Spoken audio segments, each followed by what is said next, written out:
मा विद्विषावहै।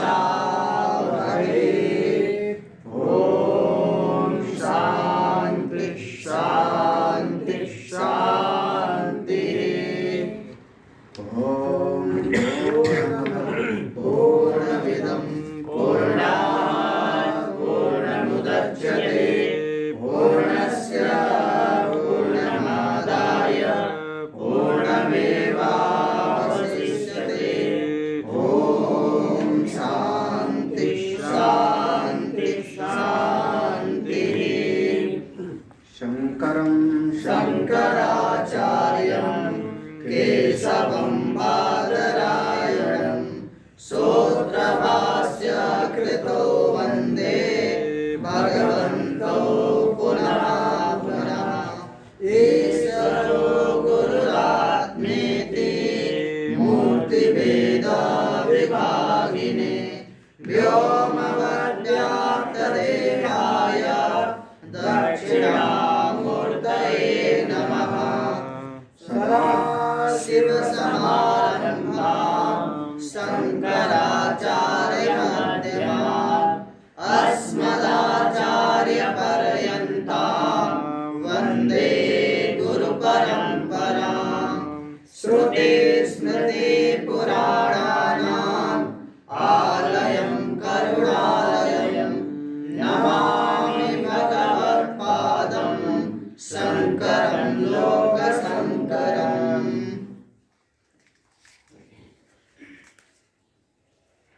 एक बार मंत्र पढ़ लेते हैं सब। ओम ईशावास्यमिदं सर्वं। ओम ईशावास्यमिदं सर्वं। यत्किंच जगत्यां जगत्।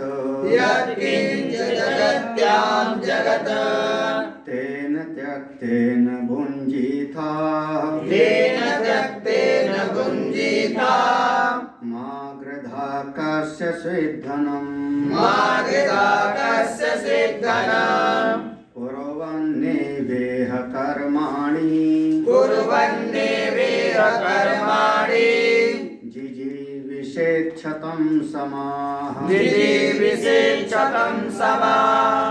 एवं त्वयि नान्यथेतोऽस्ति। एवं त्वयि नान्यथेतोऽस्ति। न कर्म लिप्यते नरे। न कर्म लिप्यते नरे। असुर्यानां ते लोकाः। असुर्यानां ते लोकाः। अन्धेन तमसावृताः। अन्धेन तमसावृताः। तांस्ते प्रेत्या विगच्छन्ति। तांस्ते प्रेत्या विगच्छन्ति। एके चात्महनो जनाः। एके चात्महनो जनाः। अनेजदेकं मनसो जवीयो। अनेजदेकं मनसो जवीयो। नैन देवायाप्नुवन् पूर्वमर्षत। नैन देवायाप्नुवन् पूर्वमर्षत। तद्धावतो ज्ञानत्येति तिष्ठत्। तद्धावतो ज्ञानत्येति तिष्ठत्। तस्मिन्नपो मातरिष्वा दधाति। तस्मिन्नपो मातरिष्वा दधाति। आत्मा का जो स्वरूप है उसके लिए कहा, वह दो दृष्टि से समझाया, निरुपाधिक और सोपाधिक। निरुपाधिक दृष्टि से वह अनेजत है, एक है, और सोपाधिक दृष्टि से मन से भी तेज गति से चलने वाला है। ये जितनी चक्षु आदि इंद्रियां हैं, ये सारी की सारी इंद्रियां उस आत्म स्वरूप को नहीं प्राप्त कर सकती, उसको नहीं प्राप्त कर पाती। जहाँ तक ये जाती हैं इंद्रियां आदि, मन जहाँ तक जाता है वो वहाँ पहले ही पहुँचा हुआ है। तद्धावतो अन्यान अत्येति तिष्ठति, सबसे पहले ही वो वहाँ पर पहुँचा हुआ है। और इसी आत्मस्वरूप में तस्मिन अपो, इसी आत्मस्वरूप के अंतर्गत ही ये मातरिश्वा, यह जो पवन देवता हैं वायु, ये भी अपना गमन रूपी क्रिया करते रहते हैं, उसी में सब कुछ चलता रहता है। इसका भाष्य हम लोगों ने पढ़ा था, हाँ आधा पढ़ा था शायद। तस्मिन मंत्र में जो तस्मिन था वहाँ पर कहा तस्मिन मनस्य ब्रह्मलोकादीन द्रुत गच्छति सति प्रथमं प्राप्त इव आत्म चैतन्य अवभासो गृह्यते अतो मनसो जवीय इत्याह। यहाँ तक पढ़ा था शायद, नहीं कहाँ सही हाँ स्वामी जी यहाँ पर पढ़ा था प्रत्याभावक इति एतत् आह 22 नंबर पेज। अच्छा यहाँ तक पढ़ लिया था। अच्छा हाँ तो अच्छा प्रतिदेहम प्रत्यभाषक इति एतद, ठीक है ना यहाँ तक। इसी प्रकार से उसको बताया गया कि वह जो आत्मा है वह संसार के समस्त धर्मों से रहित है, समस्त धर्मों से रहित है। चलो तो जो मंत्र में नीचे की पंक्ति है तृतीय चरण, तद्धावतो अन्यान अत्येत तिष्ठति, इस पंक्ति का भाष्य करते हैं। देखो, तद्धावतो द्रुतम गच्छतो अन्यान आत्म विलक्षणात् मनोवाक इंद्रिय प्रवृत्तीन अत्येति अतीत्य गच्छति इव इवार्थम स्वयमेव दर्शयति तिष्ठत इति स्वयं अविक्रियम एव सत् इत्यर्थः। तद्धावतो, ये मंत्र में शब्द है तद्धावतो, तो इसका क्या अर्थ हुआ? द्रुतम गच्छतः, जो बहुत द्रुत गति, तेज गति से दौड़ने वाले हैं। कौन कौन तेज गति से दौड़ने वाले हैं? आपका इंद्रिय और मन, ये जो तेज गति से दौड़ने वाले हैं। इन तेज गति से दौड़ने वाले जो हैं कौन हैं? गच्छता अन्यान आत्म विलक्षणा, अपनी आत्मा से विलक्षण, अपने आत्मस्वरूप से अलग। अन्यान, क्योंकि आत्मा कैसा है? वो अपने स्वरूप में स्थित है, अनेजत है, उसमें कोई चलन ही नहीं होता। तो ये जो तेज गति से दौड़ने वाले हैं कौन है? अपनी आत्मा से कुछ अलग है, विलक्षण है।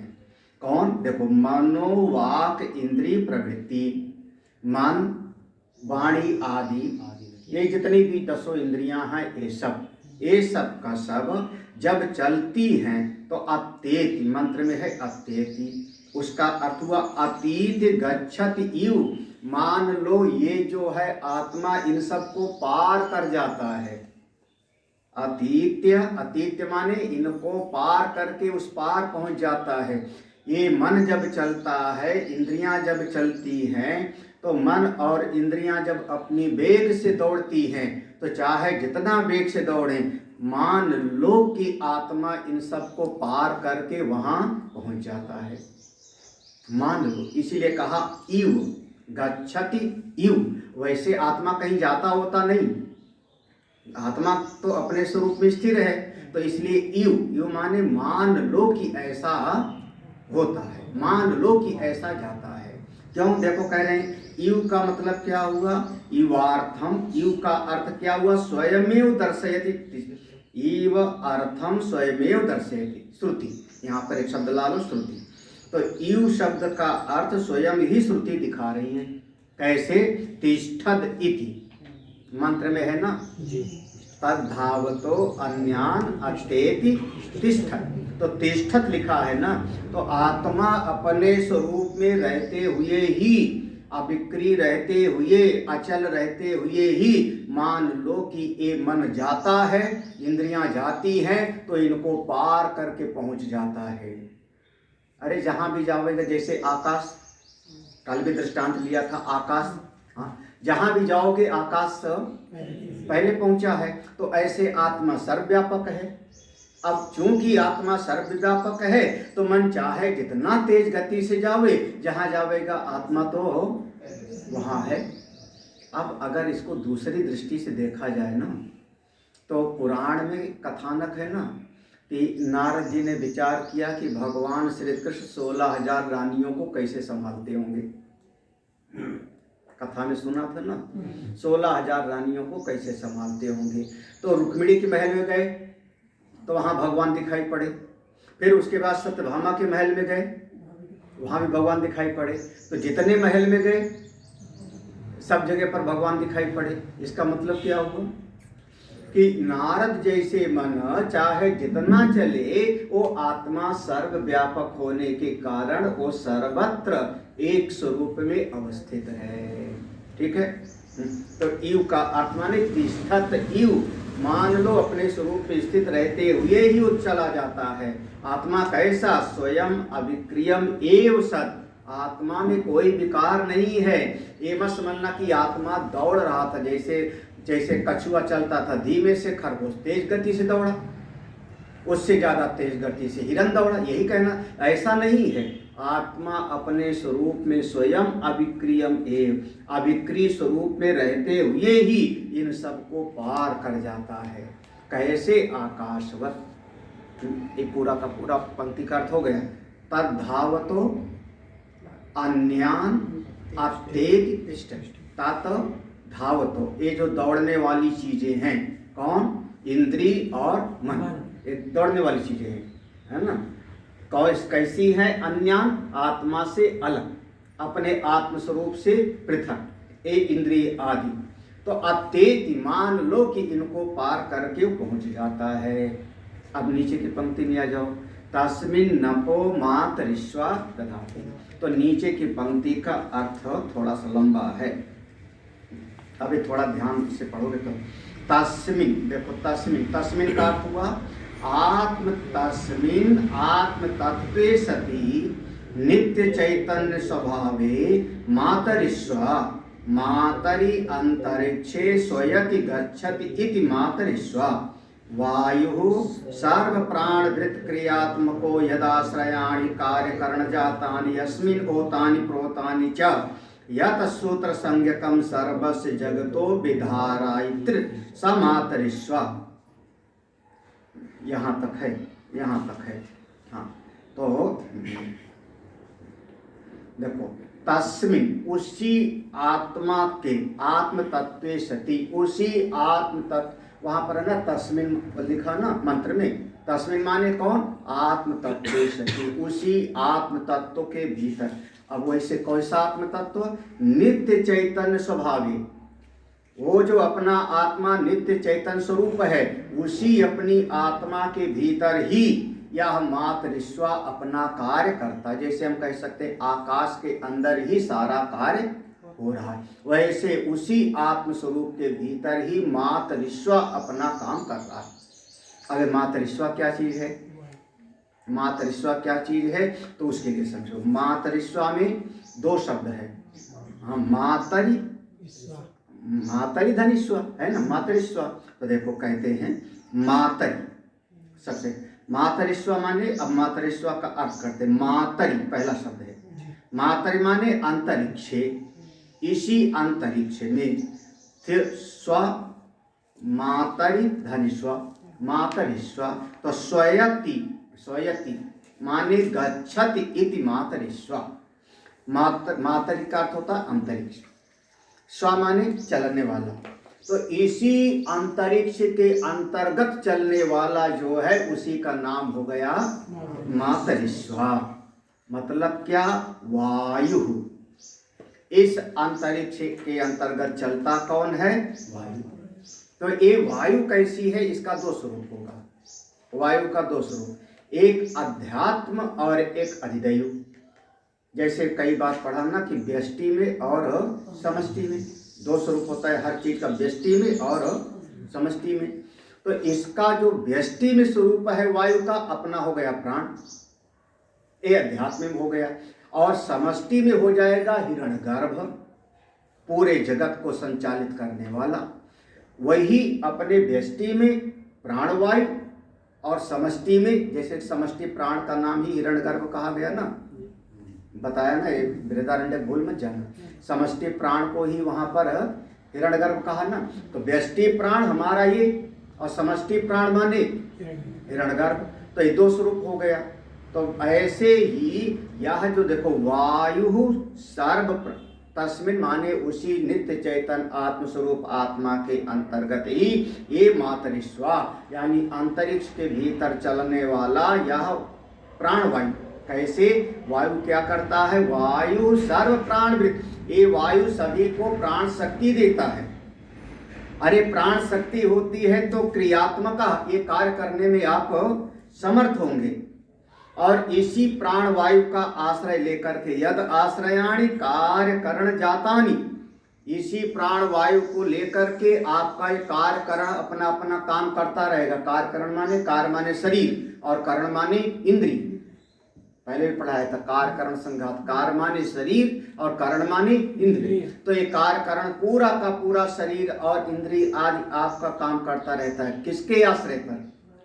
इसी वायु के आश्रय पर। देखो वायु सर्व प्राण भी सभी को जीवन शक्ति देने वाला, क्रियात्मक कार्य कराने वाला, यद आश्रयान जिसके आश्रय पर कार्य करण जातानि ये शरीर और इंद्रिय का संघात इस चलता रहता है। यस्मिन ओतानि प्रोतानि च, ये पूरा कार्य करण संघात जिसमें ओत प्रोत है सारा का सारा जगत। चा यत सूत्र संज्ञकम सर्वस्य, जो वह समष्टि प्राण है। समष्टि प्राण या हिरण्यगर्भ, समष्टि प्राण यत सूत्र संज्ञकम, जो समष्टि प्राण संज्ञक है वो कैसा? सर्वस्य जगतो विधारित्र, सारे जगत को धारण करने वाला। अब अगर कभी हनुमान चालीसा पढ़े तो क्या आता है कि जब इंद्र ने वज्र मारा और हनुमान जी मूर्छित होकर गिर गए, तो उसके बाद पवन देवता ने चलना बंद कर दिया, है ना। और उसके बाद सारी सृष्टि ही हाहाकार मच गया। जब पवन देवता चलना बंद कर दिए तो सृष्टि क्यों हाहाकार मचाई? हाँ, देवता क्यों जलने मरने लगे? हाँ, देवता क्यों जलने मरने लगे? अरे भाई एक देवता ना काम करे तो और देवता तो काम करते रहेंगे। बोले सारे जगत का संचार करने वाला कौन? यही है हिरण्यगर्भ। हाँ देखो इसीलिए कह रहे हैं यत सूत्र संज्ञकम सर्वस्य जगतो विधारित्र, सारे जगत का। अच्छा फिर देखो ध्रुव की कथा में क्या पढ़ोगे कि ध्रुव ध्यान करने बैठे तो अपने प्राण वायु को उन्होंने रोक लिया। ऐसे है ना, प्राण वायु को रोक लिया तो सारे देवता जलने लगे। फिर देवता दौड़े गए भगवान के पास, तो प्राण वायु ध्रुव ने अपने रोका तो देवता क्यों जलने लगे? सोचो कभी इसका।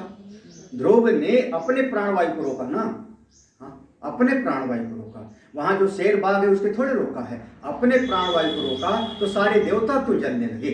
अब मैं जला मरा। फिर गए भगवान नारायण के पास तो उन्होंने कहा घबराओ मत, वो ध्रुव की तपस्या कर रहा है, मैं जा रहा हूं। इसका मतलब ध्रुव ने व्यष्टि प्राण को रोका तो व्यष्टि और समष्टि एक है।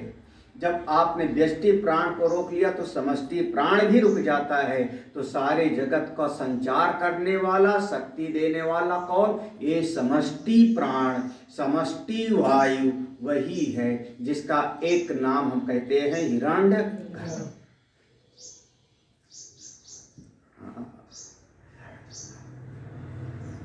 अच्छा जैसे सपना देखो, सपने में 5000 लोग अपना अपना काम कर रहे हैं, सब अपना अपना काम कर रहे हैं, है ना।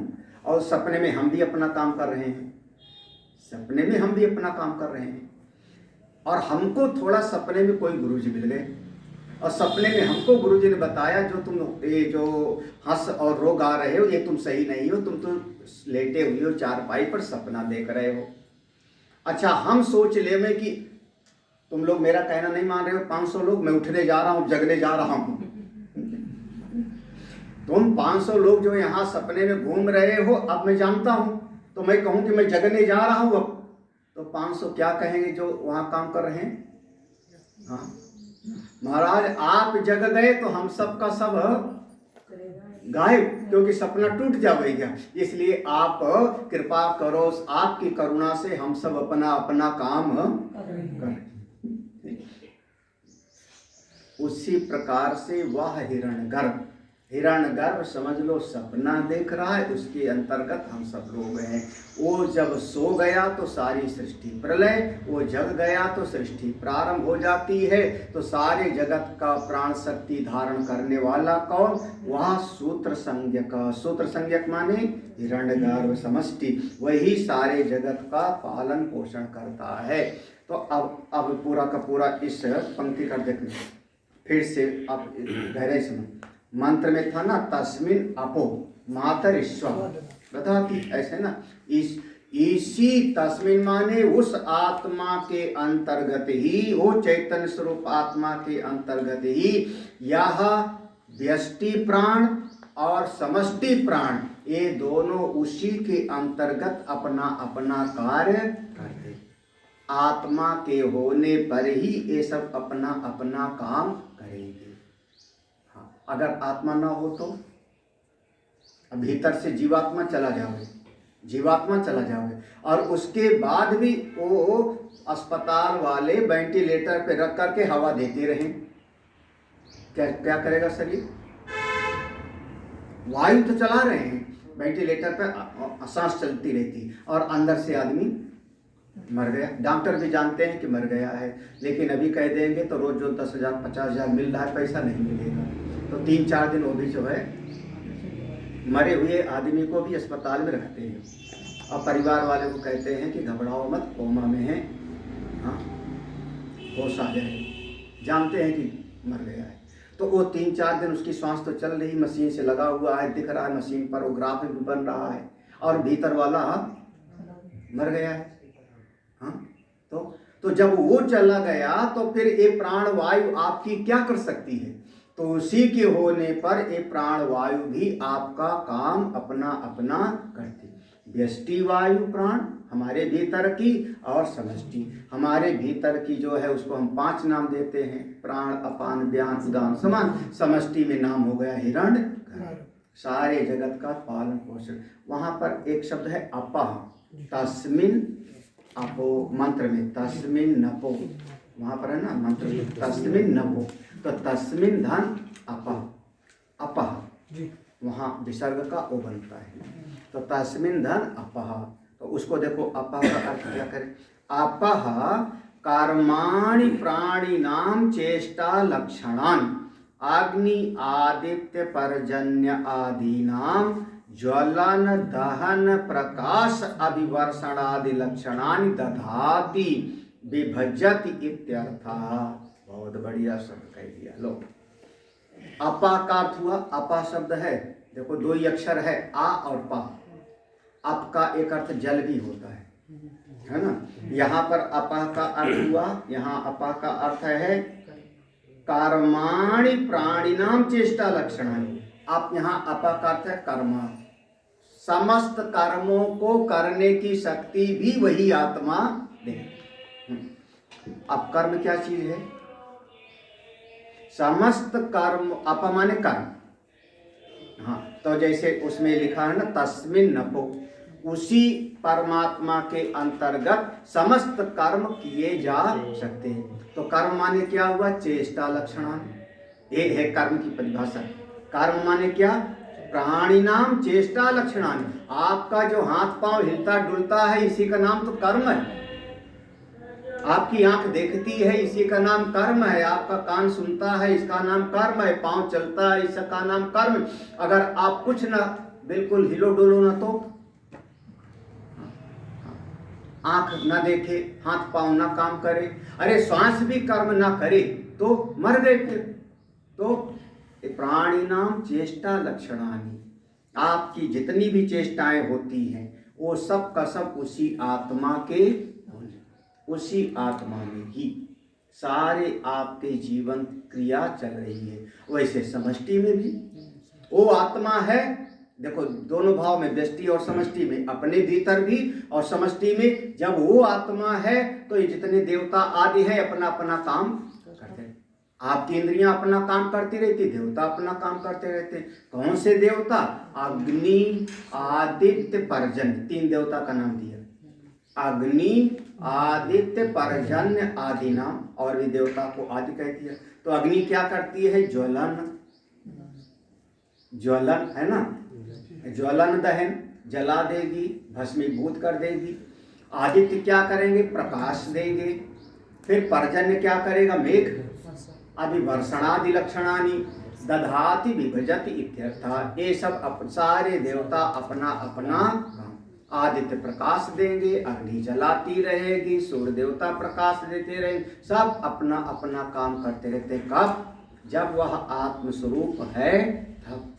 वो अपना आत्मा सारे जगत का विधारयित्री है।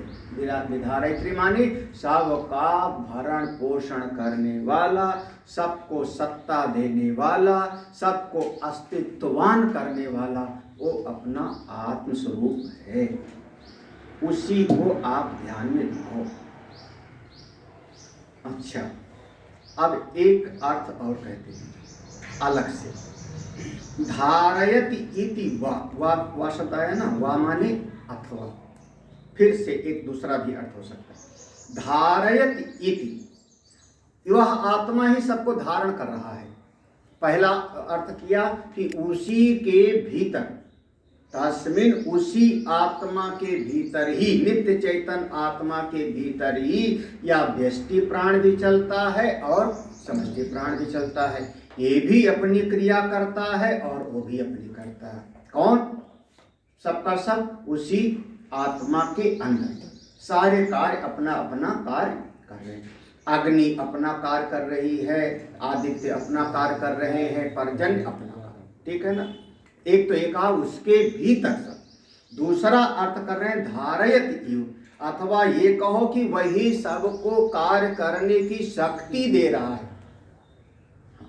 पहला ये अर्थ हुआ कि सब उसके होने पर सब अपना अपना कार्य करते रहते हैं, हाँ, उसके होने पर। और दूसरा, जैसे कई बार होता है उसकी सत्ता से सारा कार्य। हाँ, कई बार ऐसा होता है कि जैसे कोई वैसे आदमी बीड़ी पीता रहेगा, बातें करता रहेगा, जब उसका सुपरवाइजर आ जाए, हाँ, सब हाँ फटाफट खड़े होकर के काम करने लगे। भले वो बोले ना तो उठा के ऐसे गिट्टी रखने लगेगा, बड़ा काम कर रहा है जैसे, है ना। तो जैसे आया तो क्या हो गया, उसी की सत्ता से सब अपना अपना कार्य। एक तो एक अर्थ ये होगा। दूसरा ये अर्थ होगा सबको कार्य करने की शक्ति वही दे रहा है। इसलिए कहा धारयति इति। धारयति इति माने सबको धारण करने वाला वही है, सबका शक्ति प्रदाता वही। देखो मंत्र में भी ऐसे है, तैत्तिरीय भीषास्मात् वाता पवते, भीषास्मात् वाता पवते। उसी के डर से, उसी आत्मा के, मान लो उसने महानतम वज्रमुद्यंतम, कैसा है वो परमात्मा, थोड़ी देर के लिए मान लो, ऐसा मान लो कि वो जैसे वज्र लेके तैयार है, देवता अपना अपना काम करते रहो, तो उसी की भय से सारा देवता अपना अपना काम करते रहते। भयात अग्निस्तपति, भयास्तपति सूर्य, भयात इंद्रस्य मृत्युर्धावति पंचम। सब देवता अपने अपने डर के मारे काम करते रहते हैं। इत्यादि श्रुति विद्या, ऐसा मंत्र में लिखा है।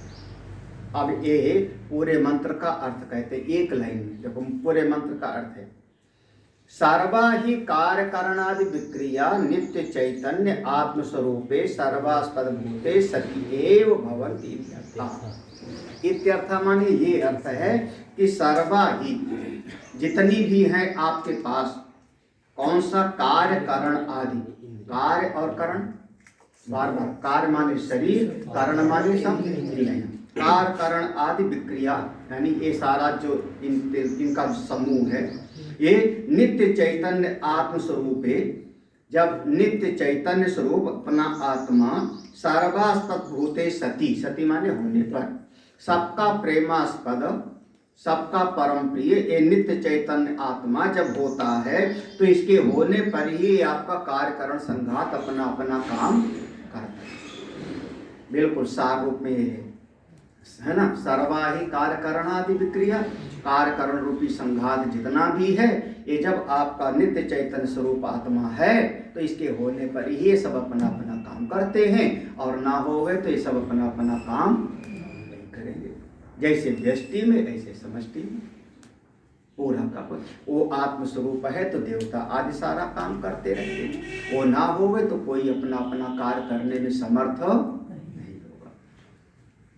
एक देखो भाष्य में एक पंक्ति है, ना मंत्राणाम जामिता अस्ति पूर्व मंत्र उक्तम अप्यर्थम पुनः। ना मंत्राणाम मंत्रों को कभी भी जामिता अस्ति, मंत्राणाम जामिता ना अस्ति, मंत्रों में श्रुति भगवती में कभी कोई आलस्य नहीं होता। जामिता माने आलस्य, अरे छोड़ दो चलो। हाँ, श्रुति भगवती इतनी प्रेम से बार बार एक ही चीज को 100 बार दोहराएंगे, तुम आत्मा हो, तुम भगवान के स्वरूप हो, तुम ब्रह्म हो। हाँ, आदमी तो जो है 2 बार समझावे ना समझे तो पटाख से मारे थप्पड़। हाँ, इसीलिए ज़्यादातर प्राइमरी क्लास में या प्ले वे वाले स्कूल में ज़्यादातर जो है लड़कियां रखी जाती हैं। हाँ, ज़्यादातर लेडीज होंगी जो छोटे बच्चों की क्लासेस होती हैं, क्योंकि छोटे बच्चों को आप 25 बार कहो बैठ जा तो बैठेगा फिर खड़ा हो जाएगा, बैठेगा फिर खड़ा हो जाएगा।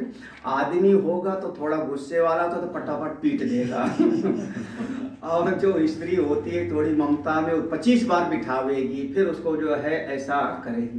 तो ज़्यादातर वहाँ पर ही होता है। तो जैसे एक माँ अपने बच्चे के प्रति बड़े धैर्य से पढ़ाती है, ऐसे श्रुति भगवती एक ही बात को सैकड़ों बार समझाएंगी। श्रुति भगवती को कभी उसमें आलस्य नहीं होता। मंत्राणाम जामिता ना अस्ति, ठीक है ना? अन्वय समझ में आ गया ना? अन्वय समझ में आया ना? मंत्राणाम जामिता, मंत्रों को जामिता माने कभी प्रमाद आलस्य नहीं होता। इसलिए पूर्व मंत्र उक्तम, जो पूर्व के मंत्र में कहा गया है उसी बात को पुनः दोहराती है श्रुति भगवती। तदेजति तन्नैजति, तदेजति तन्नैजति, तद्दूरे तदवन्तिके, तद्दूरे तदवन्तिके, तदन्तरस्य सर्वस्य, तदन्तरस्य सर्वस्य, तदु सर्वस्य बाह्यता, तदु सर्वस्य बाह्यता। देखो अर्थ क्या है? तत् एजति, वह आत्मा, एजति माने चलता है, तत् न एजति, वो चलता भी नहीं। हो गया ना दोनों विरोधाभासी। तो वही चीज उपाधि की दृष्टि से चलता है और निरुपाधि दृष्टि से तद दूरे, वो आत्मा बहुत दूर है, बहुत दूर है। कितना दूर? बड़ा प्रिय वचन था सरिता वगैरह का, भूल गई है ना? दूर नगरी, बड़ी दूर नगरी। आजकल कोरोना ने बुला दिया, मुझे नहीं भूलेगा। तद दूरे, बहुत दूर है। कितना दूर? बोले तादु अंतिके, वो अपने भीतर ही है। तादु अंतिके, अपने भीतर ही है। अपने भीतर कितना भीतर? हाँ, कितना भीतर है? हमारे मुंह में कि पेट में? बोले ताद अंतरस्य सर्वस्य, आप ही के भीतर नहीं, सबके भीतर है। ताद अंतरस्य सर्वस्य, सबका अंतरात्मा वही है। अच्छा, सबके भीतर वही है तो ये बाहर कुर्सी मेज में? बोले तादु सर्वस्य से बाहिता, वो बाहर भी है। यहाँ पर देखो बड़े ध्यान से मानना। पहला सूत्र है वह चलता भी है और नहीं भी चलता, ठीक है? पहला ये विरुद्ध धर्म है, विरुद्ध धर्म। दूसरा हुआ वह दूर भी है और पास भी है। तीसरा हुआ यहाँ पर कि वह पास में मेरे भीतर भी है और सबके भीतर भी है। तद अंतरस्य सर्वस्य है ना, और साथ ही साथ वह भीतर भी है और बाहर भी है। ठीक है, भाष्य देखें। तात आत्म तत्वम यत् प्रकृतम तद एजति चलति तदेव च न एजति स्वतो नैव चलति स्वतो अचलमेव सत् चलति एव इत्यर्थः। चलति इव इत्यर्थः। देखो, तात आत्म तत्वम, वह अपना आत्मा, कौन सा आत्मा? यत् प्रकृतम, जिसका प्रकरण चल रहा है। प्रकृतम माने यहाँ पर प्रकरण चल रहा है, जिसका प्रसंग चल रहा है कि आत्मा कैसा है। जिस आत्मा को जान करके आप तत्व को जान लेंगे, ईशावास्यम इदम्, वो आत्मा कैसा है। हाँ, वो आत्मा कैसा है? तद एचति चलति, वो आत्मा चलता है, वो आत्मा चलता है। और तद एव न एचति, वह आत्मा बिल्कुल भी चलता स्वतो नहीं चलती, स्वतः अचल में वो अपने स्वरूप में स्थित है। ऐसे वही चीज जैसे आकाश सब जगह पर है ना। आकाश बिल्कुल नहीं चलता, लेकिन चलता कौन है? ये मन चलता है, बुद्धि चलती है। मन के भीतर भी तो चेतनता वही है ना, मन के भीतर भी तो शक्ति उसी की है। तो मन की उपाधि से चलता है और मन की उपाधि छोड़ देवे तो वह स्थिर है। अंतःकरण की उपाधि से आवागमन होता है, अंतःकरण छोड़ दे तो वो अपने स्वरूप में स्थिर है। बिल्कुल ऐसे, बिल्कुल आसान सा है। स्वतः अचलमेव सब चलति इव इत्यर्थः। मान लो कि चलता, इव माने जहाँ भी आवे, इव माने जैसे। मान लो है नहीं, असल में जाता होता नहीं कहीं आत्मा, आत्मा कहीं नहीं जाती होती, वो अपने स्वरूप में ही है, अपने स्वरूप में ही है। अच्छा, दूसरी पंक्ति का दूसरा अर्थ देखो, किंचा तद दूरे, मंत्र में ना तद दूरे, वो दूर है। तो दूर का अर्थ क्या हुआ? कितना दूर है? वर्ष कोट सतई अपि अभिदुषाम अप्रापत्वा दूर इव। किंचा तद्दूरे, तद्दूरे का अर्थ किया वर्ष कोट सतई, 1 करोड़ सब, एक या कह लो 100 करोड़ वर्ष, है ना। ऐसे ना, वर्ष कोटि सतई, 100 करोड़ वर्ष, 100 करोड़ वर्ष भी अगर प्रयास करे कोई, कौन? अविदुषाम, अविदुषाम माने श्रवण मनन निधिध्यासन न करे, शास्त्र की शरण में न जावे, रहे अज्ञानी, और 100 करोड़ वर्ष भी प्रयास करे तो भी अप्राप्तत्वात्, तो भी इस आत्मा को जान नहीं पाएगा। अविदुषाम, शास्त्र के अनुसार साधना नहीं करता, संत की शरण में नहीं है, अपनी मनमर्जी से चला जावे, शमशान घाट पे भैरवी उपासना करे, कुंडली में उपासना करे, गुरु जी के पास न जावे, सत्संग में न जावे, शास्त्र को कभी पढ़े ना, तो 100 करोड़ वर्ष भी अगर उपासना करता रहे तो भी आत्मा को जान। इसलिए दूर से भी अज्ञानियों के लिए आत्मा दूर से भी दूर है, अज्ञानियों के लिए। क्योंकि आत्मा को जानने का उपाय कौन सा? केवल श्रवण मनन निधिध्यासन, और कोई उपाय नहीं, और कोई उपाय नहीं। अब लोग, इसका मतलब जितने लोग साधना करने कुंभ में चले आ रहे हैं नहाने के लिए, कमर भर पानी में जल में खड़े होकर के बस लगाए जा रहे हैं साधना भजन, क्या होगा उनका? उनसे कहे तो सत्संग में चलो, बोले तुम ही सुनो, हमारे पास टाइम नहीं है, हम तो चारों तरफ आग जला के बैठ के ताप रहे हैं, है ना। क्या होगा? क्या होगा इनका?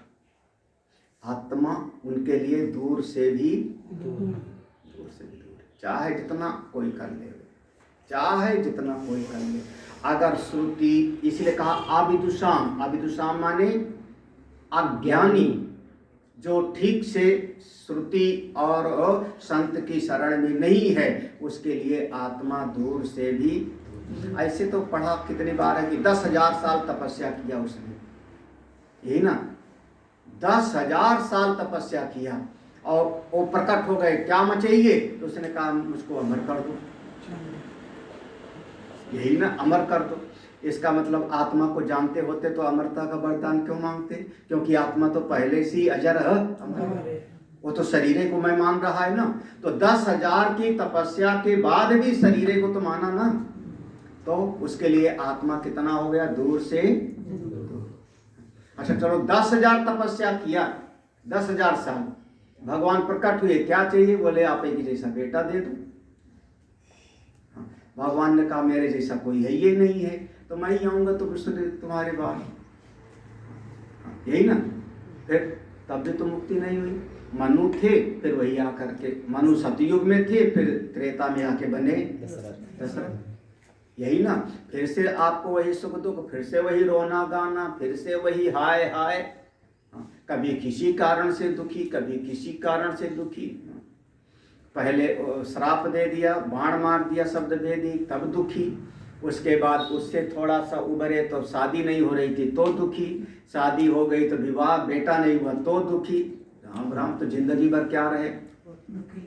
तो एक पूज्य स्वामी शरणानंद जी, पूज्य स्वामी शरणानंद जी से किसी ने कहा, महाराज जी ये भगवान हमारी कामना को पूरा क्यों नहीं करते? हाँ, भगवान हमारी कामना को पूरा करेंगे, पूरा करेंगे कामना। तो शरणानंद जी ने बड़ा कड़वा बोला। उनका भगवान ने तो अपने बाप की भी कामना पूरी नहीं की, तुम कौन सी खेत की मूली हो। हाँ, ऐसे बोला उन्होंने। क्या राम जी ने अपने पिताजी की कामना पूरी की? पिताजी तो दिल से यही चाहते थे कि राम राज सिंहासन पर बैठे, कहाँ बैठे। तो ये संसार है। तो जब तक अज्ञान है तब तक आत्मा दूर से दूर, ठीक है। देखो, तद उ अंतिके इति छेदा। अब इसको समझो, तद उ, वहां पर तदवंतिके है ना मंत्र में, तो तदवंतिके जो मंत्र में है तो उसको कैसे पढ़ोगे? संधि विच्छेद कर लो। तद धन उ धन अंतिके इति छेदा, ऐसा शब्द का संधि विच्छेद करो। भाष्यकार कितना प्यार से सरल करके समझा रहे हैं, है ना। तो यहाँ 3 हो गए ना, तद उ अंतिके। तो देखो, तद वंतिके, अब पूरा शब्द हो गया ना, तदवंतिके बन गया ना, तीनों को मिला करके। तदवंतिके माने समीपे अत्यंतम एव विदुषाम आत्मत्वात् न केवलम दूरे अंतिके च। समीपे अत्यंतम में, अत्यंत समीप है किसके? विदुषाम, जो ज्ञानी है, जो शास्त्र के शरण में है, उसके लिए बिल्कुल पास। कितना पास में? जितना पास में हाथ है, जितना पास में हमारा पेट है। बोले कि नहीं, आत्मत्वात्, क्योंकि सबकी क्या है? अपनी आत्मा है। तो ना केवलम दूरे, वो केवल दूर ही नहीं है, वो पास से भी पास है। तो अज्ञान की दृष्टि से दूर है और ज्ञान की दृष्टि से बिल्कुल पास, बिल्कुल पास। कितना आसान सी बात है, कितनी आसान सी बात है। चलिए जी, हाँ देखो, अब इस बात को श्रुति ने प्रमाण दिया। बृहदारण्यक श्रुति कहते हैं, तद अंतरभ्यंतरेस्य सर्वस्य या आत्मा सर्वांतरः। कहें तद अंतरभ्यंतरेस्य, तद अंतः अभ्यंतरे अस्य, तद अंतः वो भीतर है, अभ्यंतरे कितना और भी भीतर है। देखो, तद अंतर वो भीतर है, भीतर है कितना? अभ्यंतरे और भी भीतर है, भीतर से भी अंदर से भी अंतर। किसके? सर्वस्य, सबके। या आत्मा, जो आत्मा है, या आत्मा माने जो आत्मा है, वो सबके भीतर से भी भीतर है। भीतर से भी भीतर माने जैसे हम कह सकते हैं ना कि हाथ यहाँ पर है, इसके भीतर क्या है? हमारा फेफड़ा होगा। आजकल फेफड़े की मुसीबत सबके है। हाँ, सांस नहीं ले पा रहे हैं कोरोना से लोग ना, तो फेफड़े की मुसीबत है ना। तो फेफड़े से भी भीतर कौन होगा? हार्ट है, उसके भीतर हमारा हार्ट है। उस हार्ट के भी भीतर कुछ होगा? बोले हाँ, नाड़ियाँ हैं, नाड़ियाँ हैं, उसमें 2-3 नाड़ियाँ जाने खून ले जाती हैं, 2-3 नाड़ियाँ बाहर लाती, तो उसके अंदर होंगी नाड़ियाँ जो उसके जानकार हैं। तो एक के भीतर दूसरा, दूसरे के भीतर तीसरा, तो सबके भीतर कौन है? जिसके भीतर और कुछ ना हो तो अपना आत्मा। वो सब में समा करके सबके भीतर है। उसके भीतर और फिर कुछ नहीं, सबके भीतर। सबसे पास है कौन? अपना आत्मा। और जब तक जाने ना तब तक समझ लो दूर से भी जान ले तो बिल्कुल अपने पास है, तो देरी कहाँ है जानने में। अब नीचे की पंक्ति का देखो, इसके बाद नीचे की पंक्ति का अर्थ है अस्य सर्वस्य जगतो नाम रूप क्रियात्मकस्य तदु अपि सर्वस्य अस्य बाह्यतो व्यापकत्वाद आकाशवन् निरतिशय सूक्ष्मत्वाद अंतः प्रज्ञान घन एव इति च शासनात् निरंतरम च। उसी बात को फिर से यहाँ से कह रहे हैं, देखो अस्य सर्वस्य, ये आत्मा जो है ये सर्वस्य सबके, किसके? जगत में जितने नाम रूप क्रिया वाले हैं, नाम रूप क्रियात्मक। जगत माने कल बताया था परसों है ना, नाम रूप क्रिया, नाम रूप कर, तो नाम रूप क्रिया वाले जितने जगत में हैं सबके भीतर तादु अपि सर्वस्य, वो सबके भीतर है। अस्य बाह्यता, वो बाहर भी है, भीतर भी है और बाहर भी है। बाहर भी है, कैसे बाहर है? बोले व्यापकत्वाद आकाशवत, जैसे आकाश घट के भीतर भी है तो घट के बाहर, घट के भीतर भी आकाश, घट के बाहर भी। निरतिशय सूक्ष्मत्वात्, क्यों? क्योंकि वो सबसे सूक्ष्म से भी सूक्ष्म है, इसलिए वह आत्मा भीतर भी और बाहर भी, सबके भीतर सबके बाहर। कैसा? प्रज्ञान घन एव इति च शासनात्, ऐसा श्रुति ने अन्यत्र बताया हुआ है। अब यहाँ पर पूरा हुआ उपदेश, पूरा हुआ। अब इसके बाद दो मंत्र हैं जो फल श्रुति है। ये दो मंत्र आगे के इस ज्ञान का फल क्या होगा, आत्मा के जानने का फल क्या होता है, ये दो मंत्र आगे का ज्ञान का फल बताते हैं। हम लोग शाम को पढ़ेंगे। ओम पूर्णमदः पूर्णमिदं पूर्णात् पूर्णमुदच्यते पूर्णस्य पूर्णमादाय पूर्णमेवावशिष्यते। ओम शांति शांति शांति। हरि ओम श्री गुरुभ्यो नमः। हरि ओम।